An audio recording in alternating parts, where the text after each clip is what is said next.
Hi, my name is Beatrice Mwanya, and today I'm explaining more about biochemical testing for microbial identification, and I will be doing carbohydrate fermentation testing, which is the lab for this week. And I'm explaining about it because I've already done it. I will explain how I did and how it's supposed to be done. And in this I'm supposed to explain the purpose of biochemical testing in microbiology. And this is to identify various metabolic properties of different bacterial species. As we know that microbials are so tiny that we cannot be able to see them with naked eye. So the only way, or the only test that can help us be able to do this is biochemical testing.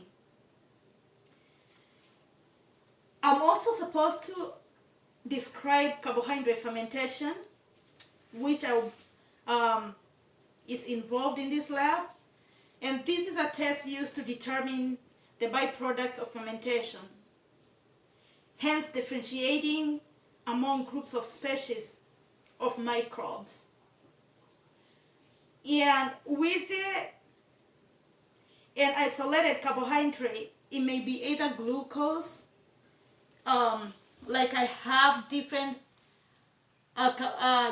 carbohydrates used to determine in my lab. So this one has glucose, and this one has glucose, this one has fructose, and this one has fructose, and this one has it has mannitol, and this has mannitol too. And so the results of this experiment, or the result of each, depends on the kind of carbohydrate that has been used.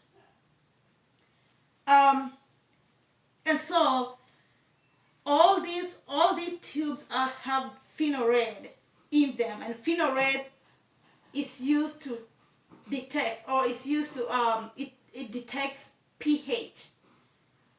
And with each one of them, as I said before, it has a carbohydrate in it, and I already explained what is in each tube.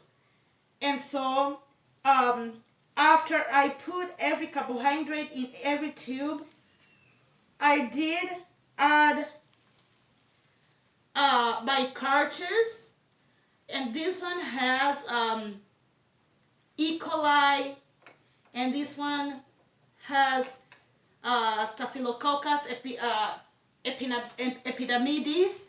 This one has E. coli, Staphylococcus epidermidis, and this one has E. coli, and then the last one has Staphylococcus epidermidis.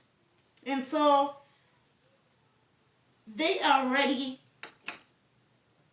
for me to put them in where I put my cartridges, and then I wait for the allocated time, that is 12 hours.